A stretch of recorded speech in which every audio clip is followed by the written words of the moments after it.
Greetings, friends of the apocalypse. This is Podcast at Ground Zero, your home for the apocalypse for episode 78, off topic number 3. I am the apocalypse nerd. He is Adam Bomb Glancy. Welcome to the apocalypse. Shouldn't that have been 3 in 3D? Yes. Yeah, it should have been. Because 2 is Boogaloo, Electric Boogaloo. 3 is in 3D. I think 4 is this time it's personal. Is that how it works? Is that the... It's always personal. Fair enough. But welcome to another episode of Off Topic. So we don't do Off Topic because we can't really think of something to talk about, but we do we do Off Topic because we have so many little odds and ends to talk about. Yeah. But then it's better just to do a whole show just on that, you know? So, and as me and Scott were just saying that episode 78, what happened in 1978, folks? Me. I know. Scott? Gamma World was published. Yes. The very first post-apocalyptic role-playing game, Gamma World. You get a Apocalypse Plus, but that was so bad. A plus bomb. All right. You get an A bomb for that. There you go. How's that? That better? Much better. Okay. Much better. So speaking of Gamma World, I don't know if people. I didn't post it on the blog, but on the various Gamma World pages that are out there on Facebook, I posted that there was a original Gamma World poster up on eBay. And because I follow the eBay stuff all the time just to see if there's anything different that would come up that's Gamma World that I don't already have. And it's very rare. I mean, I don't think I've ever encountered anything in the last 10 years. But there was one of the original Gamma World posters up. It wasn't a lizard logo. It was the wizard logo, which is the second printing. But this is the second one I've seen in a month, which is unusual. I got mine like 2006, and I've been probably looking since before that. I've seen only I can't say more than maybe 10 to a dozen at most come up in over the decade. To see 2 in a month is kind of unusual. The first one last month only went for $235, which is a bargain, but it was a lizard logo, but it was a little beat up. But this one wasn't as bad. It went for a whopping $660. And I'm like, that is insane. The whole King Midas thing that's been coming up. Well, in its defense, it is pretty damn rare. There's not a lot of those, you know. I'm just glad that I got mine back in 2006, and Scott was there when I got it because we were at the H.P. Lovecraft Film Festival. Yeah. I put in a massive proxy bid because we had to go work the show in the morning and hope for the best. And I only paid $107 for it. So I've got the best deal that I've seen on these Gamma World posters in the last decade.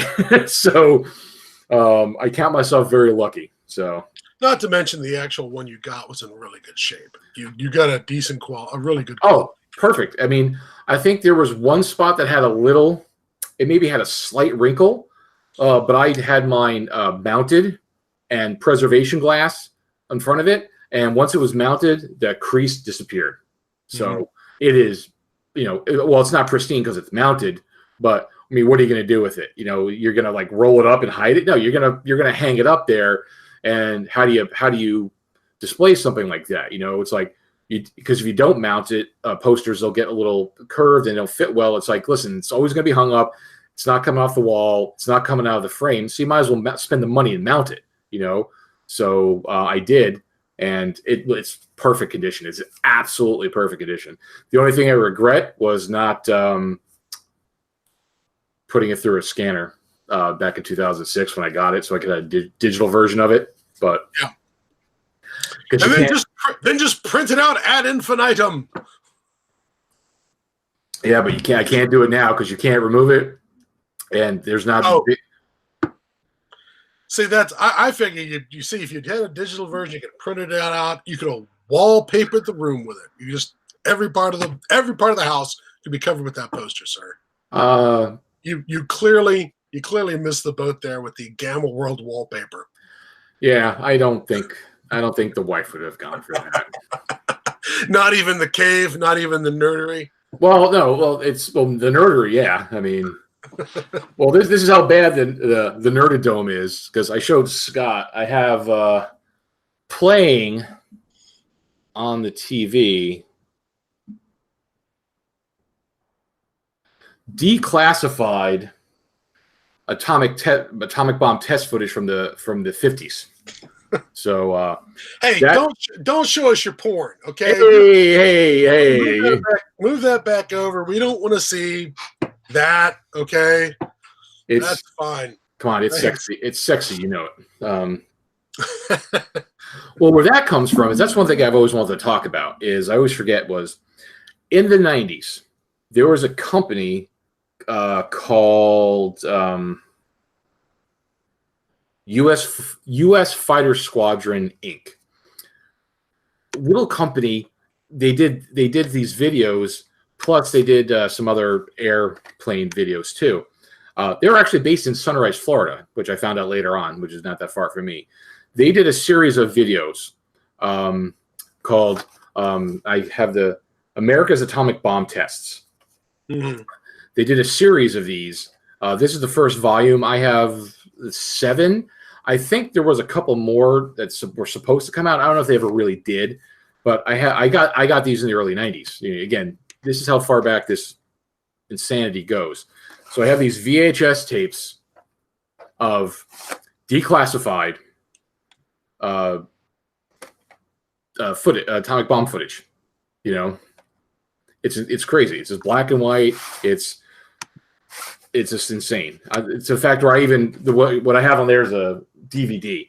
I had converted into DVD, but I still have all the VHS tapes.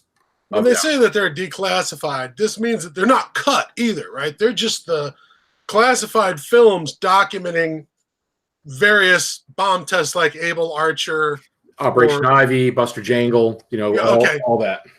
Okay. And this is the stuff that they would show at the Pentagon, like home movies or something. I guess, or they would show them to troops back in the 50s. Well, the one that always gets me is the guys who ended up being marched through the fucking ground zero. Yeah, that's probably on one of them. I haven't watched these fully in a long time. Do you remember which test that was? Where they just had, because that is some bullshit. Oh yeah. Yeah. I don't know. I'll have to go through them. So folks, yeah, this is not something that you're going to be able to readily get. I mean, because they were on VHS. So and I still have a VHS player, but mine's not that good anymore. And unfortunately, I didn't jump on the wagon of getting into one before they stopped producing them. Maybe about 10 years ago. I should have got another one. I'll have to try to find one so it plays better. But they did put a couple out on DVD. Somebody else did, or I think they did. Those you might be able to get. Those you could probably get your hands on. I've seen them on Amazon, but stuff gets pricey now. But I try not to tell people stuff that it's hard to get now. But hey, you know what? It's cool if you want to track it down. You track it down. Again, if you like, soldier, documentary films about atomic bomb tests from the 50s. Then seek it out. Yeah, that's a good start. But speaking of that, Scott has been posting a bunch of stuff on one of the Gamworld pages, and some people have been chiming in with some good stuff here. Well, I was about to say, you're talking about, I bet you could find some of these on YouTube. I have found on YouTube people have posted, and I found some of this through the Twilight 2000 Facebook page. People are posting old training videos from the Cold War, stuff from the 80s, like the British Army, how to fight in the forest, and something from the Swedes. Somebody had a Swedish training video that I couldn't understand. And hey, Sweden, they're Norwegian, Mac. old Bundeswehr stuff from the 80s as well. Cold War military training films. There's even stuff older, like 1960s CIA training films on how to lose a tail, things like that. And so I wouldn't be surprised if some of your nuke tests are wandering around on YouTube. But I did, in fact, go down a pretty deep hole on YouTube, wandering around finding stuff that was post-apocalyptic. Couple of them were things that you had found earlier, and I'd forgotten you were the one who posted it on on our channel, right? You posted it on a podcast at Ground Zero, right? Yeah. I posted on the blog a while back, but apparently there's been more stuff that has stemmed off that I haven't seen or posted. Oh, that's right. The original one was Fortress, which was a CGI film by a guy named, I presume a guy, named Dima Fedotov. Perhaps he's Russian, I don't know.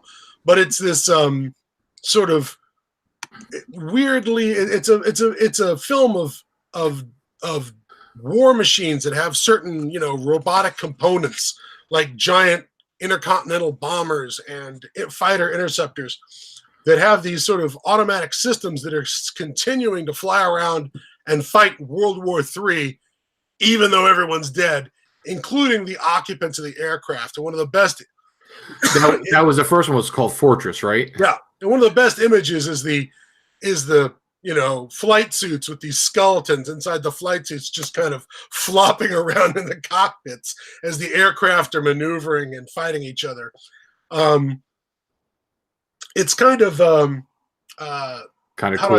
It's very cool. It's very cool. I remember I first saw that. I was just so blown away by it. I was like, that's a really cool concept. I thought it was just so, especially it's like, pilot input required, automated systems in place, and it's just flying the mission, dropping the bombs. Defensive planes are flying to defend, shooting them down, go back home, get more bombs, go out again. Just keeps on just back and forth. And what I loved about the aircraft is the aircraft is very science fiction-y and very unlikely. It's got big cannons on it, like a flying fortress. But it's got props. Yeah, it's super high tech with an AI, a sort of rudimentary AI running it, even though the crew's dead.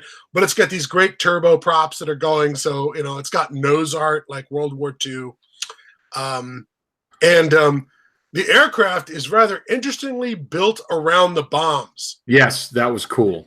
The aircraft is just this enormous sling for carrying these massive pieces of ordnance. So it's a really good, innovative film. And the guy who did it went back and made another film twice as long called The Last Day of the War, showing what is hinted at the end of Fortress, which is return to base for rearming and new mission.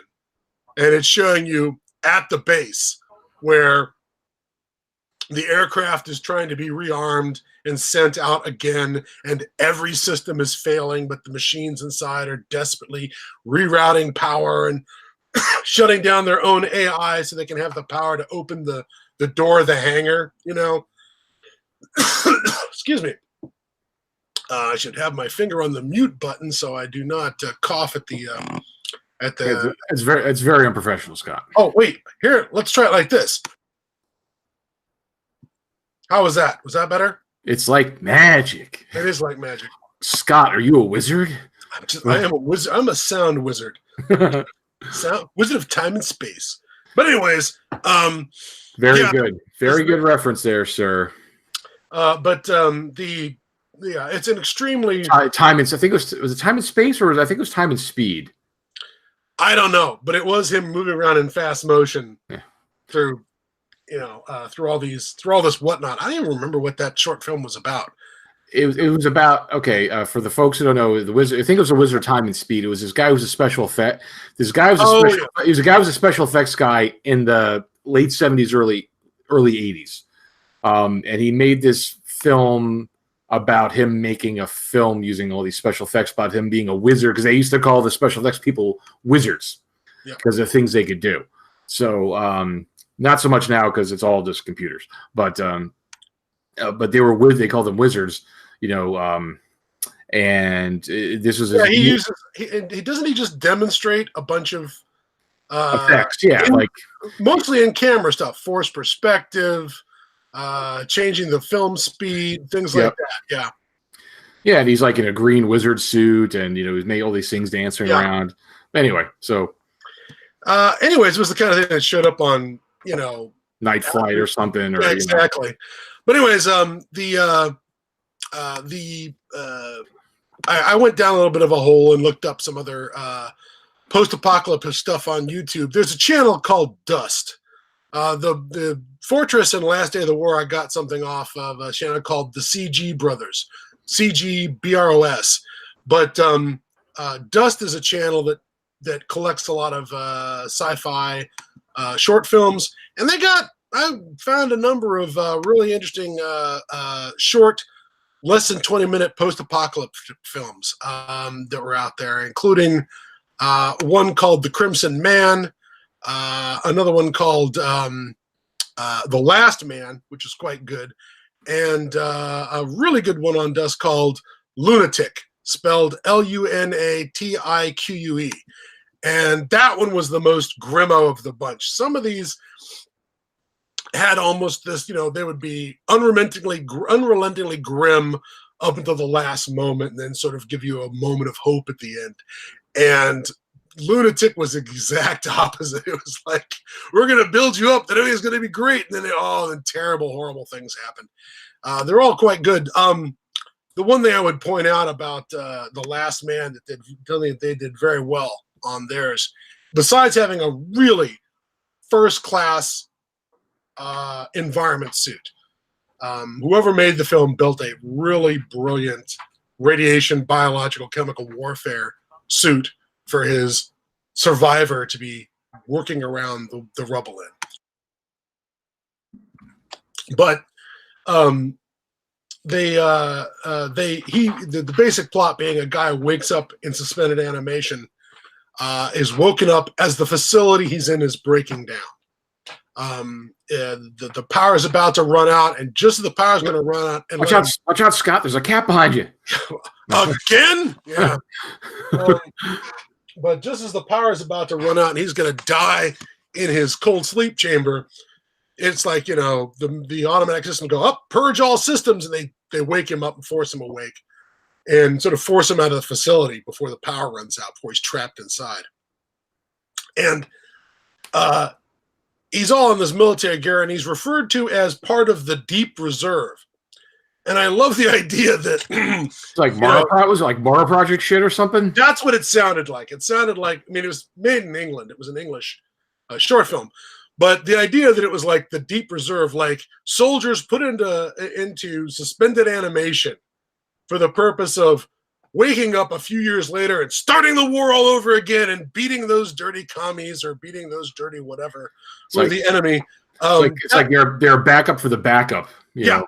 And I just love the idea of the Deep Reserve in a post-apocalyptic setting where you wake up to fight the war, and find out, it's that not. You know how you're supposed to wake up in like 18 months and fight the invaders? Yeah, it's not 18 months. You end up waking up like what's his name in Genesis 2 and find out that like 200 years or something. Yeah, exactly. Good luck finding any commies. We're fresh out. But yeah, that just was a nice touch. It did make me think about and it has been suggested, in fact, not only in Gamma World but in Metamorphosis Alpha. Didn't James Ward write a article for an alternative? I think it was in Polyhedron, an alternative beginning or alternative campaign setting for Metamorphosis Alpha, where you're the reserve crew who wake up on the Warden. Out of cold sleep. That sounds familiar from somewhere, but I couldn't give you a definitive answer on that one. It really sounds familiar to me too. And I know I'd seen that where you don't have to play pure strain humans. You could have been mutated in the suspended animation chamber by something that happened to the radiation that affected the ship. Oh, I've always liked the idea of having the person from out of time. I've always liked that idea for a campaign of somebody's like in suspended, they come out and they don't know the world, which it makes it interesting because you really wouldn't know this crazy ass world, Well, that's what they do every single time, and I think rightly so, with Fallout. In the first one, you're coming out of a vault. You've only lived inside the vault. In the second one, you're an isolated tribal living in the mountains. In the third one, back to a vault origin. You come out of the vault into the world. You don't know what the outside world is like. New Vegas, you have amnesia because you've been shot in the head, so you don't know what the world is anymore. And Fallout 4, suspended animation. There you go. I want to say, wasn't there an episode of Thundar the Barbarian where there are these so-called ice people? There were defrosted scientists that get kidnapped by some creature that's got like it's like. Oh yeah. It opens when they're in Florida by Cape Canaveral. Yes. And there's these scientists frozen throughout the country, and there's this one of the wizards, which is one of the main protagonists. Gemini's his main protagonist. He comes up a lot, but all the wizards are always his protagonists. And there's just one where he's driving on this.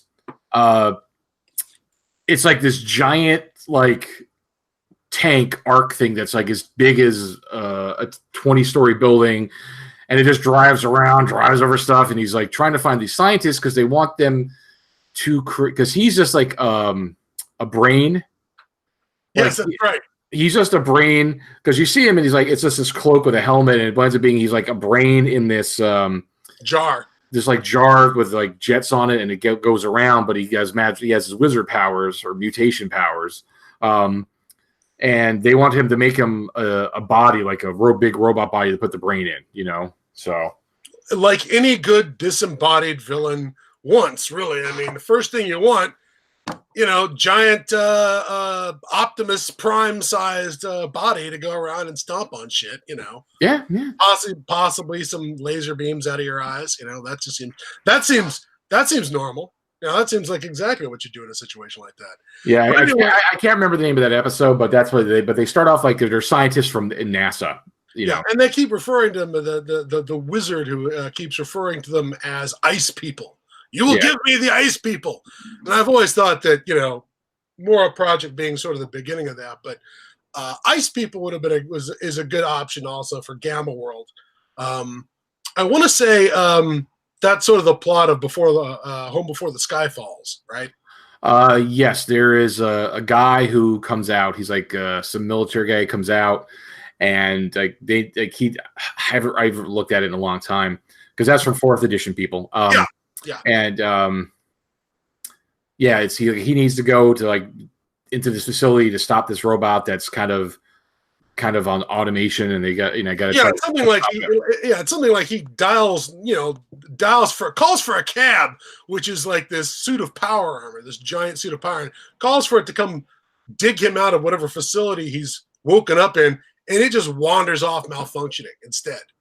And part of the trying to put down the wandering monster that's tearing up the landscape is to go find the man out of time who has sort of the keys to turning off whatever this giant battle suit is what at least that's what I remember from it the last time. I think so. That's funny that you mentioned the 4th edition because I've been recently looking at 4th edition because somebody was posting on the Gamma World RPG page and they were saying that, I prefer 4th. I don't like 1st or 2nd, because it was something to do with the fanzine. He's like, well, I prefer 4th. I don't like 1st or 2nd. And I told him, it's like, well, it's not. 4th isn't very far removed from 1st or 2nd. Mm-hmm. The thing is, 4th edition Gamma World rules are the precursor to D20. Yeah. And yes, D&D's always use a 20-side dice, but D20 as in the D20 system, 3rd edition D&D. And this came out in 91. So it's the precursor to it. It has some of the elements of it. So I'm like, okay, well, I started looking at some stuff to see how can I, about, because there's a lot of information there, a lot of good information. Oh, fourth edition has two of my favorite books, which is Secrets of the Ancients and Gamma Knights. As source material, I love both those books.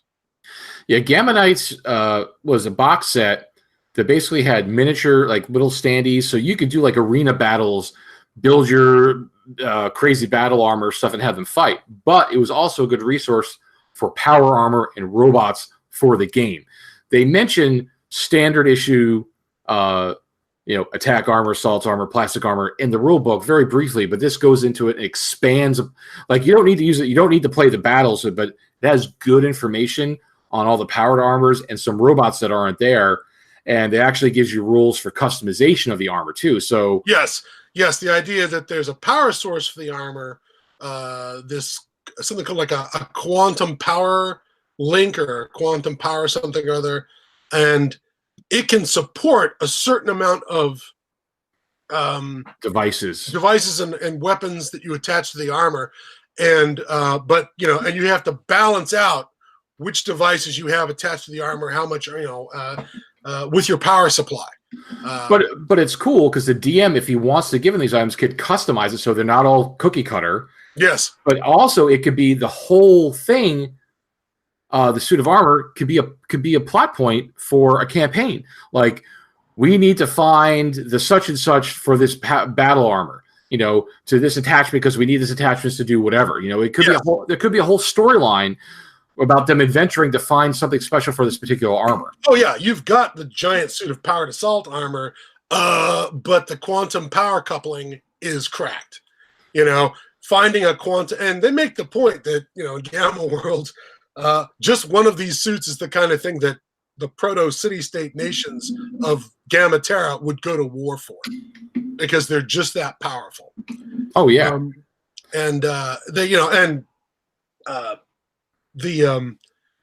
maybe the one suit isn't powerful enough to take on a death machine, but that's okay. Death machines are designed to level continents, so that's a different thing altogether. Oh yeah, well, we've talked about the whole the story that Roger Moore had in Dragon Magazine about how he surprised when he was in the military. He surprised his players and said, "Pick any god you want out." So there's like 6 of them or something, and they all picked like 4 and all these gods.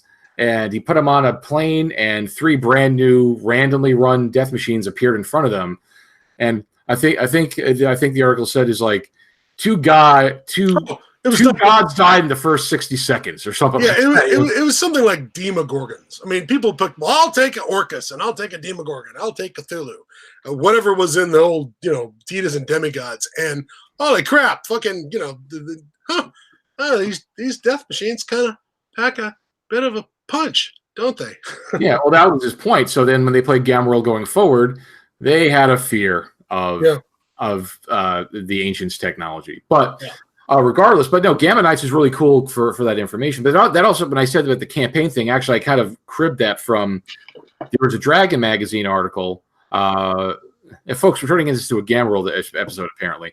There's been a Gamma World thing that happened with that fanzine episode last week. Yeah, where he got me. My brain got all Gamma Worldy, and it's not pretty. It's not pretty. Oh no, there's a Dragon Magazine article in the Ares section called "The $6 Million Mutant." Oh yeah, and it has cybernetic devices, and it goes into detail about it, but it also says, listen, they're like, you just don't give them the stuff. It says, you know what, they want to get the stuff, make it a whole make the whole adventure or campaign about finding the device, or find somebody who will install it or repair it, because they're like, listen, this stuff doesn't, just put itself in, Yeah. Anyway, but my point. Go back to your point about 4th edition, and then circle back around to the Gamazine.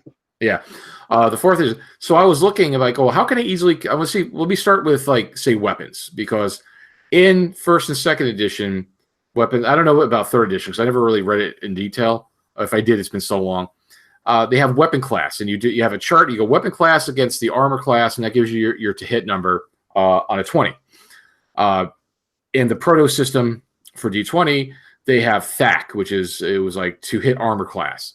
So everybody gets like, because they've added levels to it as well. Yeah, so classes didn't force. They got classes and levels, and there's some stuff that can be adapted. I'm really not for having classes in Gamma World, but there's some other things but I was thinking, okay, well, because as you go certain levels, you increase your to hit number, which makes sense, which basically is increasing your.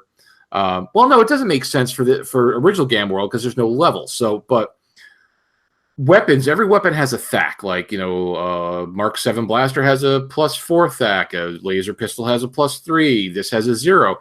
So I was trying to see if there's any kind of correlation of weapons and armor class. So I was looking to see, it's like, okay, well, if these weapons are classed at this armor class, let me look at them in 4th edition to see, okay, what is their THAC? What pluses do they have? So is there some way for me to figure out if a weapon has a plus certain THAC, this is what the weapon class should be, so we could convert anything back to 1st or 2nd edition, which I thought was a good sound starting point. But the correlation isn't there because, like, you'll have like a laser pistol and a laser rifle, which are the same class and this, but then like they have different backs.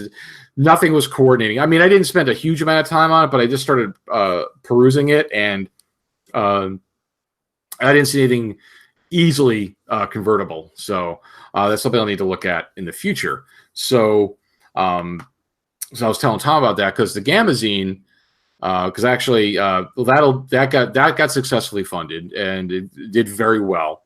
And he has like a good amount of pages in it, and the James Ward, he'll have a James Ward interview in it. So that's going to be coming out. I got from him. I purchased because he still had a couple of copies. For the folks who can see if you're on video, the models that we originally reviewed, because again they're digest size. He still had a couple of copies each of the original adventures, so I wanted to have the original adventures instead of my half-assed printing. It's very sexy, sir. Very sexy. So so his zine was successful. I was recently talking to him again, and he said that he hopes to have it finished by next week, and then it's going to go to proofing. So he's coming along with it. Yeah, he kept having to throw, and again, this was the maximum you could give to this was $5. That was the maximum. He got 312 backers. He got up to $1,398 worth of things, but not everybody backed at $5. A lot of people just did $3 just for the PDF. So he did very well. Yeah, and I think the last thing that they got was new artwork, a 3rd adventure, 4 more pages of content. They got the Travis Hansen comic. They got an interview with Jim Ward, a 2-page short story. I'm impressed. He got a lot of content for this thing, and so I am all excited. And as a result, I had to go and check out all my Gamma World stuff. And get my dirty fingerprints all over it, and of course break open the PDFs that I've got, some of which I've gotten off of DriveThruRPG. But until DriveThruRPG offers some of the products, I will be having to settle for other sources. But as soon as they're available on DriveThruRPG, I will go and run and get my official copy. Thank you very much. Oh yeah, because they've recently in the last few months added more, because we've been every once in a while we mentioned like, oh, they added this and that. They've been adding more and more stuff. They have 1st edition box set, 3rd edition. Yeah, they haven't done 2nd. I haven't seen 2nd edition. I wish they would do 2nd. Yeah, me too. Yeah. But you know what? I also wish that they would get somebody to do better layout for the PDFs. The scans are good. I have a problem, and it's not just that, oh, Jared, you just want your OCD, you want the way you want it. No, it's not logically laid out. That's the problem I have with it. Like the 1st edition one I got, it's the box top is the front page, the box bottom's the last one. Okay, perfect, makes sense to me. That's fine. 2nd page is the cover of the book, the black and white cover. Cool, no problem. And then the next one should be the 1st page of the book. No, it's the last. It's the last page of the book. It's not the last page. It's the other side of the book. White. The rear page. Like it's the front cover, the back cover of the book. Okay. The back cover of the book has some charts. So it's like the front cover, the back cover. So it has like charts on this side, and the back side has the graph paper. Then the book starts.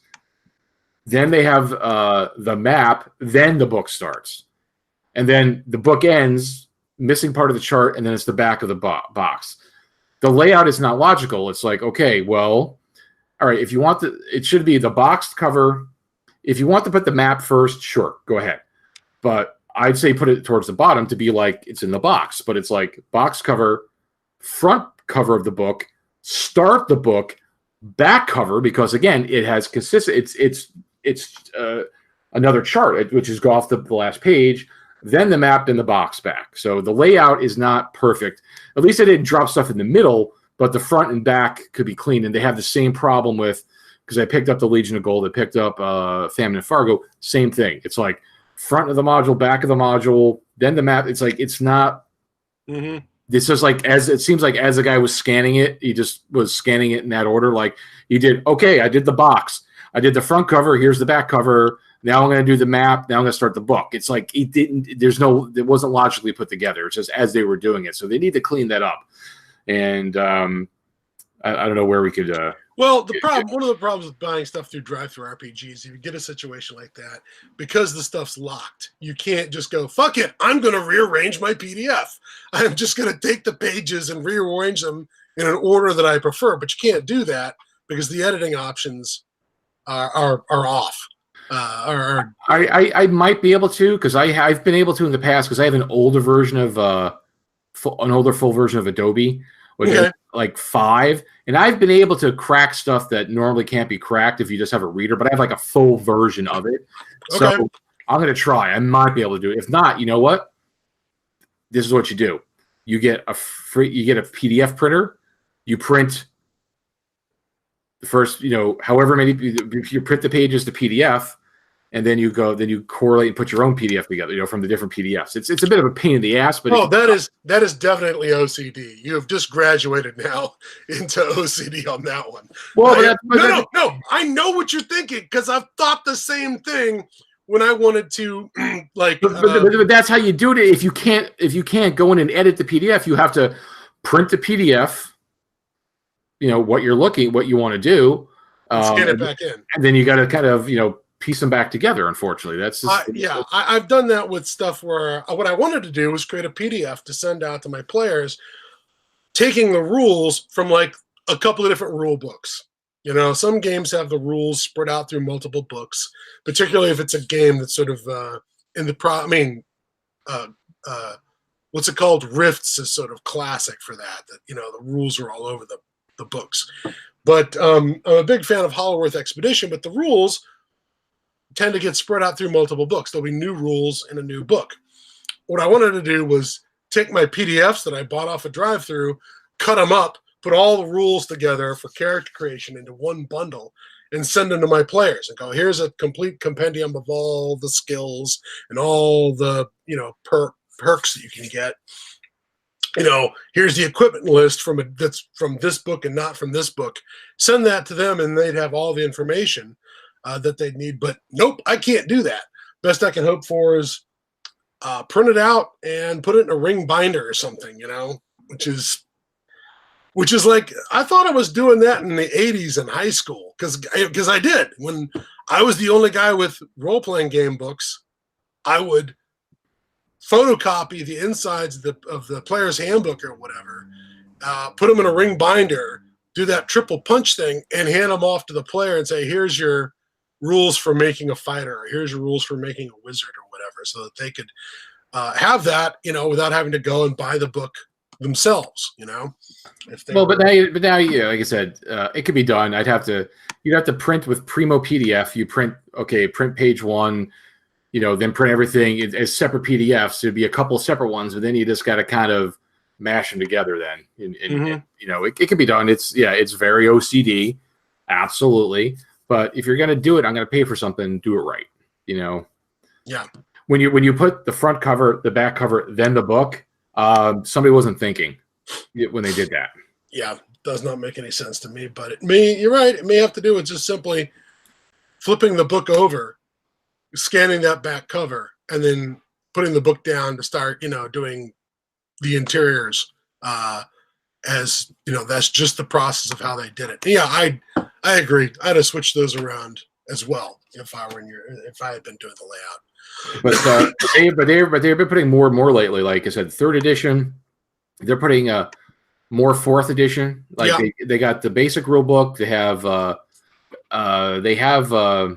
Secrets of the Ancients. They have I think they have Gamma Knights. They have or I don't think they've done. I don't think they've done the Overlord of Bumpar yet. I think they have Mutant Master. Mutant Master. They have the third edition modules, the series of modules, like Alpha Factor. All of those. Yeah. All of those. They have all those. So they're, You know what they also have, I believe? I think they actually have Cleansing War of Garrick Blackhand. Even though the second edition rules aren't released, I think they have the second edition scenario out on draft. Yeah. They have the Cleanser War, and do they have the Mind Masters as well? Maybe. I think they do. Yeah. But yeah, but they haven't put out the second edition rule book. I don't know why. It seems a shame. It was one of my favorites. Well, it's just nice that they're finally doing it, because again, it's a dead franchise, but they've been doing all their old catalogs as the PDF now, because they're not going to support stuff. They're not going to continue to make new stuff, but they're like, okay, well, let's spend the effort because we know there's a market for it. It's not going to make the shareholders at Hasbro a lot of money. Yeah. But there is enough of a fan base that they want to keep them happy, and to at least they'll probably make a little more than it costs them to put all the time to pay somebody to do it. But it's good that they're at least doing it. So that's something. Another thing I discovered on Drive Through RPG, which is a good site. Again, we talked about how it's a different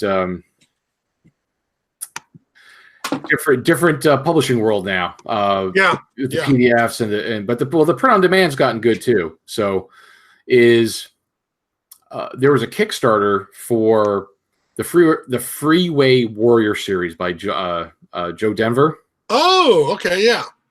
So, so people who don't know, Joe Denver did Freeway Warrior, which was a choose your own adventure series of books, post-apocalyptic, with a little bit of more RPG element into it.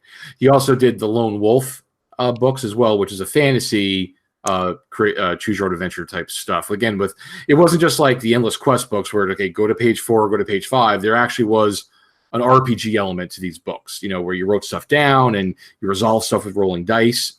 So they did a Kickstarter. Because there's a company in Sweden that I guess has the rights to print them now. They've done Lone Wolf. They did this Wild West game too that he did. So they did this Kickstarter for the Freeway Warrior books. Now, they printed them in hardback. I've gotten the first two. I backed it, but they've now made them available as PDF. So for like $9.99. So if you didn't get in on the Kickstarter and you don't want to pay, because they're imported, so it's probably going to cost you like $30 for a book. You pay $10, you get the PDF. You can do it on your tablet. You can print out what you want. So I thought it was kind of a neat option that they gave the PDF. So if people want to check it out, because these books were revised from the original books by Joe Denver. He passed away a couple of years ago after the project was completed, but he was the one who had his hand with working with the company to revise them and update them and edit them.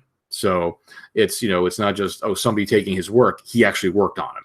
So yeah, I thought it was cool that they had those PDFs available as PDFs now. No, that's very cool. That's very cool. I remember the Freeway Warrior series, and I remember I guess sort of seeing it and being like, okay, this looks cool, but my budget being what it was back then, you bought some things and didn't buy others. And solo adventures weren't great for me. You know what I mean? Sometimes I enjoyed them, but I always just wanted to tear them apart and turn them into a regular scenario that I could then play with my friends. You know what I mean? Yeah. And there were a few. I can remember a few solo adventures that were published that actually had a section in the back that was like, okay, here's the actual layout of the adventure if you want to play it with a group of people. But I'm trying to remember who it was I saw that from, and I want to say it was an old Tunnels and Trolls product or something like that, because they had a lot of solo stuff in Tunnels and Trolls. Speaking of the apocalypse, we're watching an apocalypse unfold right now over with India and Pakistan taking shots at each other this week. I'm sure that by the time this episode, people see this episode, they're like, that turned out to be nothing. And it probably will. The Indians, the Pakistanis are always taking shots at each other. Yeah. They're always poking each other in the eye. But at this point, they've managed to bomb each other's territory and shoot down each other's aircraft. I think it's all even at this point. And it is always a little disturbing watching, nuclear-armed countries that have fought multiple wars with each other go at it one more time. Frankly, they're the only nuclear-armed countries that have ever fought wars against each other, now that I think of it. When India and China had their war in 1962, I don't think India had the bomb. I think the Chinese were working. I think maybe the Chinese had the bomb. Well, that's not true. I forgot. There's the Damansky Island incident where the Chinese and the Russians fought, or rather the Soviets fought a border skirmish in the late 60s, early 70s. You remember that? No.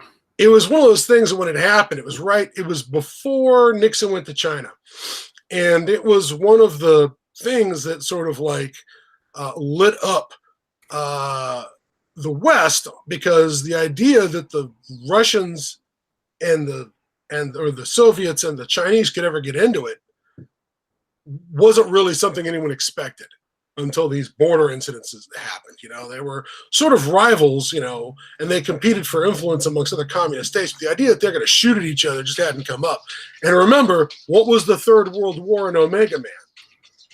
It was the People's Republic of China versus the USSR, And so the idea that these two powers go, that's the last time I can remember, besides the Pakis and Pakis. Don't say Pakis, kids. That's like saying gypsy. It's wrong. It's not the thing you say. It's Roma and Pakistanis. But it's the Pakistanis and the Indians getting into it. They're the only nuclear-armed country that does it on a regular basis, poke each other in the eye. And it's kind of amazing that they're still doing it. I mean, maybe they're used to it or something by this time. I don't know.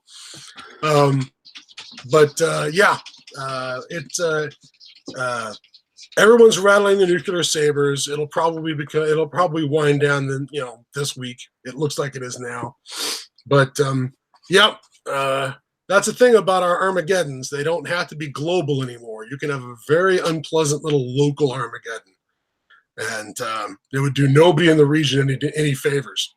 And it would have a global impact. Look at the global impact of the Syrian civil war, right? We got people washing up on everybody else's beaches as refugees, and it's changing the politics of the countries because the refugees are showing up. I mean, imagine what would happen if you had a nuclear war between India and Pakistan, and 500,000 Indians decide that they'd rather not sit in the fallout and wait for their gums to bleed and for their thyroids to swell up, and they all decide to just get the hell out. That's a lot of people to shift. We're only talking about hundreds of thousands of people in places like Sarajevo and the Balkans and even Syria. Just hundreds of thousands of people. If you messed up and nuked the Indian subcontinent, you'd have millions, tens of millions of people looking for a new place to live. That would be a crap sack future for all of us. That would be problematic, to say the least. On the plus side, we would get a shitload of cool engineers and great Indian restaurants. There'd be an Indian restaurant on every corner. And all the outsourced call centers can now be in this country. Yeah, they'll be insourced now. That'll be insourced. But anyway, enough of that. But I do like the idea of more Indian restaurants because I don't really got anything around me. So I'm always looking for a good chicken vindaloo. So you and I was gonna say Rimmer, but that's wrong. Rimmer doesn't eat chicken vindaloo. Dave Lister eats the chicken. Dave Lister. Vindaloo. Yep. Chicken vindaloo. But anyway, let's stop talking about reality here for a minute and let's get back to our fantasy. Okay. One more cool thing that I came across was Osprey. You know Osprey Publishing? Oh yeah, of course. Love Osprey. I have this bookshelf next to the Russian flag here is filled with Osprey books about World War I because of my World War I project. Well, they have started branching out to making actual games. Yes, I've heard of this. I've seen some of their games. So they've done things like there was a Kickstarter for Odin's Ravens, which was a Euro game from Germany that came out like early 2000s, late 90s. Mm-hmm. There's supposed to be a reboot of it. It got the guy who did the Kickstarter, fucked it up, didn't do it. They wound up picking up the pieces and making the game. But they've also done a game called The Lost Expedition. And now they've recently done a game called Judge Dredd, The Cursed Earth. And this game is based off the same rules of The Lost Expedition. So it's a 1 to 4 player game. It's cooperative solo. And basically, I'm trying to look here. It's basically cards. It's a competitive artwork, and sci-fi western in which players must lead a team of judges against dinosaurs, mutants, the cursed earth itself, down to hunt dangerous man who fled the city before a gang of criminals could get to him first. As they scour the wastelands, the team will encounter classic 2080 characters. So yeah, it's based on the same mechanics as this The Lost Expedition. So it's got like these 50 oversized cards plus 50 it's got tokens and counters. So that's out new. This came out this month. If you buy it on their website, it's $35. Amazon has it for under $30. I'm currently there's this YouTube channel, like one of my board game buddies that here. All they do is enter contests that all these little YouTube channels do, because they're like, I don't want to pay for games. So, but they've won a lot of games. They won a copy of Cthulhu Wars. Yipes! It's like a $200 game, So they win all the time. They're so lucky. But they tell me about these other small little YouTube channels. So there's this one guy who's giving away a copy of it. So I said, okay, well, before I buy it, let me enter it and see if I can win it. I probably won't. Because I've entered a bunch of stuff and these that they show me, and I'm always like they randomly pick somebody and it's like, oh, they picked the person above me, or I had the wrong number, or they won again. So, but this was another small channel, so I might have a chance. So it's like if I don't, I'm going to buy it because it has solo play and it's the Cursed Earth. So very cool. So that's a lot of the stuff that I've encountered. I've been again focusing on Gamma World, again reading stuff. I know you've been doing that. I have too. I have totally fallen down the Gamma World hole, which is bad because I have a lot of work to do that has nothing to do with Gamma World. That's not where my paycheck's supposed to come from. I need to keep working on World War I and Delta Green. And that stuff's getting done. But Gamma World calls to me like the sirens. I mean, clearly somebody needs to tie me to the mast, I think, is how this is supposed to work, so I don't run off and start doing Gamma World stuff. And the worst part of it, this is the worst urge I have for Gamma World. This is the absolute worst urge. Do tell. This is just absolute gamer masturbation. This is the worst kind of gamer masturbation. Wanting to design the world of Gamma World before they blew it up. That is to say, I wouldn't want the world that the players wake up in to be necessarily the United States of America. You know what I mean? It's 200 years in the future. things blew up in the 23rd century or 24th. It's like 2308, right? Is the beginning of the social wars. Mm-hmm. So, yeah, it's 200 years in the future, or excuse me, 300 years in the future. There's a possibility that you could have something that's no longer called the United States of America. I would want the players, as they come out into this new world and they find these ruins, to find things that are unfamiliar to them. Like they get out and they're finding a flag, or they're finding monuments or things, but they're not monuments to the things that they remember as people of the 20th century, back when we were playing.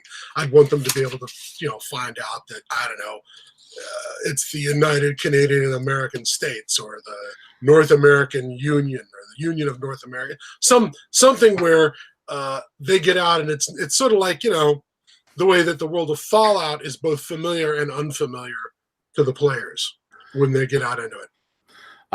Scott, you don't have time for world building right now. No, I don't. I do not have time for world building. And world building is the worst kind of gamer masturbation. Absolutely the worst. But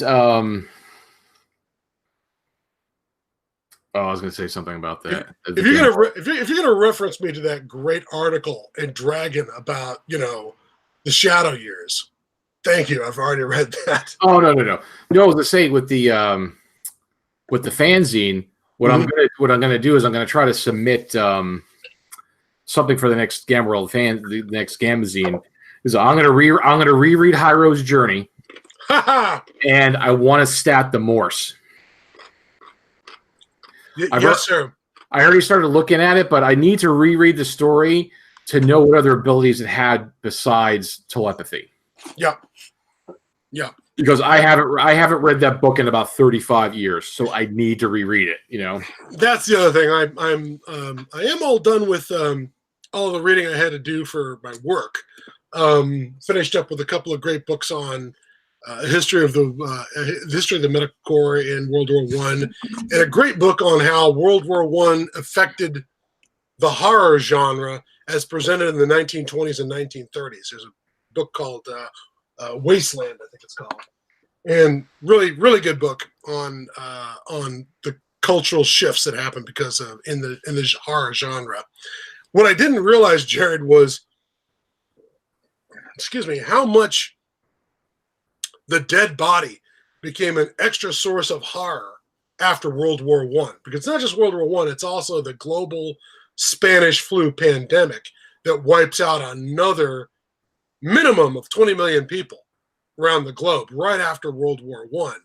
Then this disease comes through and wipes out almost as many people, or maybe even more, because in some parts of the world, we don't have a square accounting of how many people dropped dead of the Spanish flu, because they were relatively remote places, or Europeans didn't care because it was happening to the Chinese. But it's sort of weird that one of the big things that becomes a source of horror in the 1920s, 1930s is the corpse. And it may be where some of the first thoughts and some of the very first imagery of modern concepts of zombies comes back from. This sort of revenants, these vengeful dead who were sent out to the battlefields and killed for no reason, come back looking for answers about why they were blown to pieces and, eaten by rats in a muddy crater, out in no man's land. But it's cool stuff, but I've gotten done with all that. I'm reading Black Moon again, which is an apocalypse novel that I've mentioned before. And I really should take a moment to sit down and reread those books again. Because it's been a long time. I know a lot of people have only recently discovering them, but I won't get into that. But they're really wonderful books for anyone who's they're fantastic. I just finished a book called Way of the Wolf. Mm-hmm. And because I was going to give it a chance. It's Way of the Wolf by E.E. Knight. Now, the concept of it was, it's like, it didn't get into super detail. Apparently there was, it's like a kind of apocalyptic world. Vampires are there. And apparently because some aliens invaded and the vampires were created to use for feeding. It seemed kind of interesting at first. because I've read one other post-apocalyptic book with a vampire called Vampire Winter by Lewis Tilton, which came out in the late 80s. You'd think it'd be stupid, but it really wasn't that bad. It was basically there's this vampire like in Chicago, and there's a nuclear war, and he escapes his tomb, and he's running about in the apocalypse because it's like, nuclear winter starts. So there's a lot of ash and cloud cover, so he could go out in the daytime because there's no direct sunlight. Oh, and it's all cool at first, right? Because I'm out in the daytime. But then the thing is, he could detect when people are got radiation contamination, so because he can't feed on them. So it was a kind of an interesting story. So I was like, okay, vampires, the apocalypse, I'm willing to give it a try. Was he going to save humanity in the same way he's saving his food supply? Yeah, it kind of ends off with that. So yeah, but it's not a bad book. Here's the deal: you have to feed me, and I'll kill the mutants when they come to get you. Yeah, but you're going to have to open a vein now and again, to keep me around. So I listened to this book. It was just terrible. It just got really bad. It's like I thought the idea, but I just won't get into it. But it's like apparently it's a whole series because it becomes like this whole. It's like another men's adventure kind of thing, and it's kind of because it got to the life weavers and the because they're actually these ancient alien races battling each other, and they've found their battleground on Earth, and they've been here for millennia originally. Now it's really dumb, but it's one of these things. Like, well, it's like I started reading it, I have to finish it, So I'm one of these people. It's like like back in the 80s when I read the first Shannara book. Yeah. It was like, then it's like, well, let me read the second one. It got worse. And like, okay, well, I have to finish the trilogy. It's like one of those things I had to complete it. I had to read it, But this book was terrible. So Way of the Wolf, folks, don't read that book. So, just another brief, I keep on remembering things now. Video games. There's been a bunch of video games that I know have come out. Like, I still haven't played the Mutant Year Zero one, which came out, a couple months ago because I don't have the time, and I don't want to pay for full price for a game. I'll wait for it's out another 6 months, and then when they put on sale, I'll wait till it's on sale. Then I'll try it out. But they also released Metro Exodus. Oh yes, Exodus. Metro Exodus, which is the third installment of the Metro series. Which was, Metro 2033, Metro Last Light, and then now this, which are based off the books, Metro 2023, 2034, 2035. I still haven't read, I have 2035, I haven't read it yet, but I've read the first two, and again, they're good books. So, but they came out, if you're a video gamer, they came out with the next, if you played the other two in the series, the third one's out. So, and I like that series of video games. Well, certainly I played the very first one and found it to be sort of challenging and interesting, and it's not as obvious. It's not as wide open as Fallout. Obviously, it's a bit of a rail job, but yeah, not just because you're going through subway tunnels. Yeah, but there's an interesting world. It's a shame you can't explore it. It looks beautiful. Gameplay was pretty tough. Gameplay was rough. The critters were bad news and could fuck you up easy. And resources were limited. Yeah, very. It was a real survival horror. You had to, you were gritting your teeth quite a bit. And it had my favorite. There was just one of my. I can't remember the line exactly, but like when you go to the vendors to buy weapons, like if you're gonna trade, like you want to buy a weapon or trade a weapon, like the vendor's like, it's like, you sure you want to buy that gun? That gun is for babies, It's like I can't remember how they said it, but that's for babies, Like when you're looking at something that's not like the coolest, like that's for babies. That's the way the guy says it. It's so funny. No, I don't. I do not remember that at all. But that is freaking hilarious. Like this is for babies, like in a very thick Russian accent. It's it's so funny. So that's come out. I said I haven't tried that yet because again, I'll wait till they Not to mention hours in the day. Oh my God. Yeah, it'll happen. It'll have. I'll wait like till next year when it's game of the year edition, and it's like a quarter of the price, and then it's like, okay, I'll pick it up. Plus, they've got the bugs out of it. They've already and the bugs will be out of it. They'll knocked all the patches will be out, and maybe some DLC will be out. Yeah. Yeah, so that was the other thing I was trying to remember that came out. The Metro 2033 books, and oh gosh, I know I'm probably missing some stuff, but yeah, we talked about a lot of different stuff. A lot of Game World, but that's been on our brain lately. So yeah, and it's all Tom's fault, really. Yeah, I mean, I am dying to write something for Gamma World. His zine. I don't know what, but I'm dying to write something. He'll take your submissions. You know that. So yeah. Well, at least to look at him. So, all right. What was that channel for the folks again? What was that channel again that you found that had the things like Ruin and the other movies? Let me pull that up again here on my. Dust is a YouTube channel. Dust is the YouTube channel that is a bunch of science fiction short films, but all I did was that has a lot of good stuff. The ones that had Fortress and The Last Day of the War are like CGI something. CGI Bros, BROS. THE, the CGI Bros, BROS. But yes, there was also stuff from Dust. There was some other stuff from I'm not sure where Ruin was.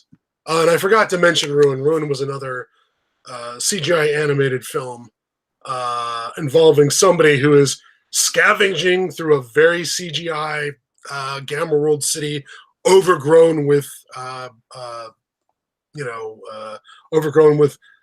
forest and whatever, who is pursued by some sort of automatic weapon system that's still tooling around from the war. And I tell you what, the thing that I liked the most about that were the missiles. Do you remember the missiles from Ruin? I didn't watch Ruin yet. Ruin there's a bit where they're escaping on a motorcycle and the big, huge war machine can't follow him everywhere. So it launches these missiles. And the missiles, I think they're missiles. I'm not sure what they're, but they're pursuing him.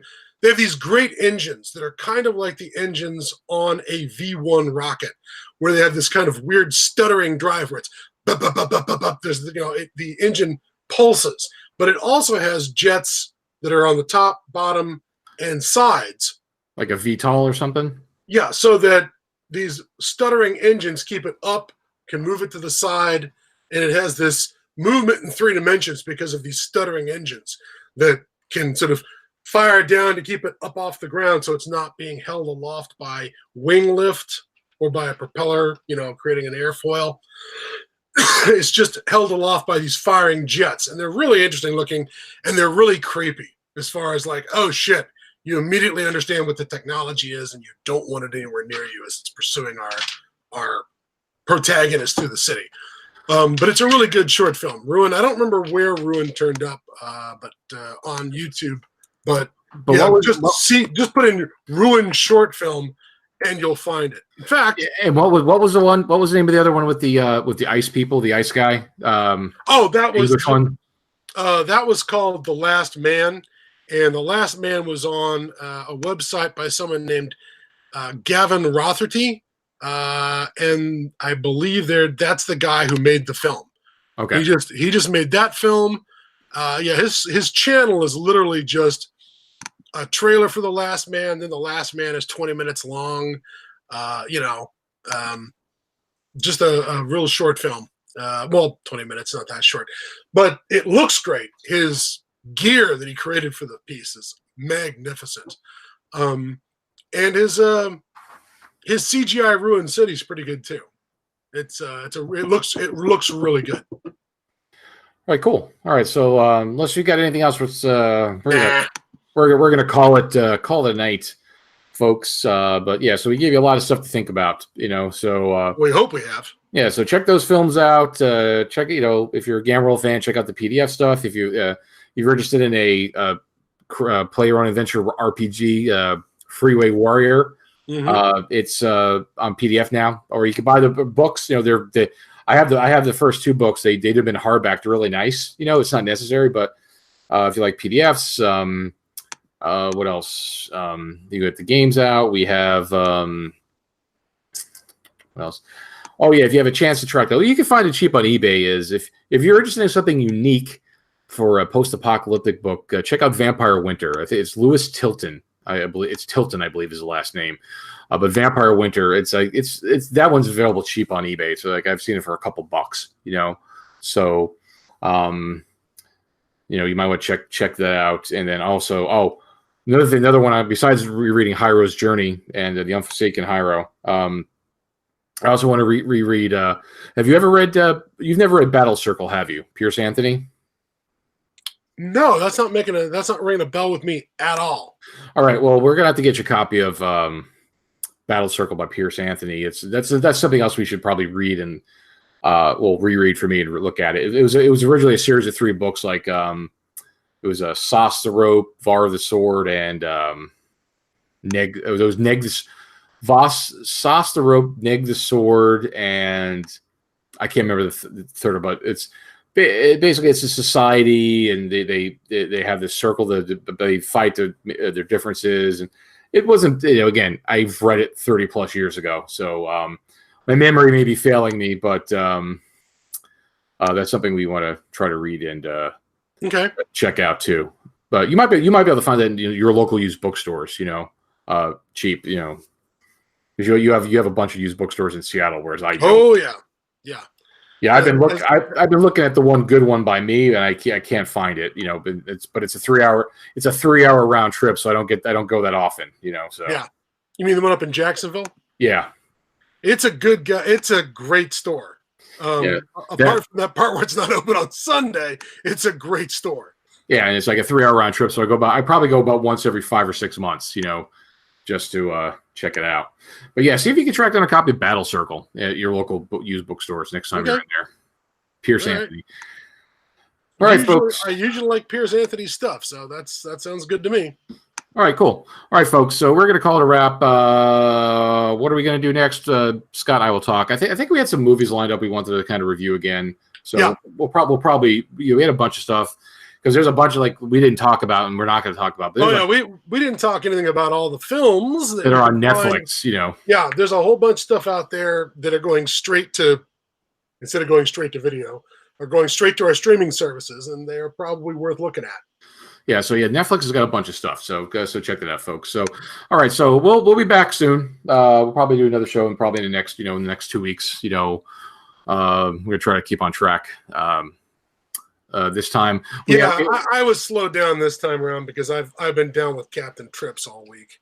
You had Captain Trips, or is it the sick of Moltar? I've survived, so maybe it was just the sick of Moltar. But yeah, I was in not a good way the last week. It's I picked up some sort of mung, and it has been no fun. Yeah, and I had to cancel last night because my wife had a minor fender bender. So we had to deal with that last night, but she's okay, folks. Everything was fine. It was just very minor stuff. So very glad to hear that. Yeah, so was I, and I'm glad the insurance company, the other person's insurance company, said, "Yep, they're at fault. We're going to pay for everything." So perfect. So that's always good. All right, so that's it, folks. So we're gonna call the night. That's it. Like I said, we'll have something again in the next couple of weeks. Again, it'll probably be a movie, and I got nothing else to say. All right, so folks, have a good night. Thank you for joining us as always, and like I always say, be socially responsible. So the best thing for you to do is to follow us on the blog. If you watch us on YouTube, you want to subscribe on YouTube. That's probably best just to see these videos. But for anything that we talk about, because I post random stuff too on the blog. Just follow us you can follow, if you do RSS feeds, you can follow the blog there, podcast@groundzero.com. So you can follow the feed there, or you can subscribe by email. There's a button to do that, and you'll get a notification when I do a post. So that's a way to keep track of what's going on. So, all right, that's it, folks. So enough of the Apocalypse Nerd and Annabomb Glancy for one day. So, folks, we'll see you in the Wastelands. Thank you, and good night.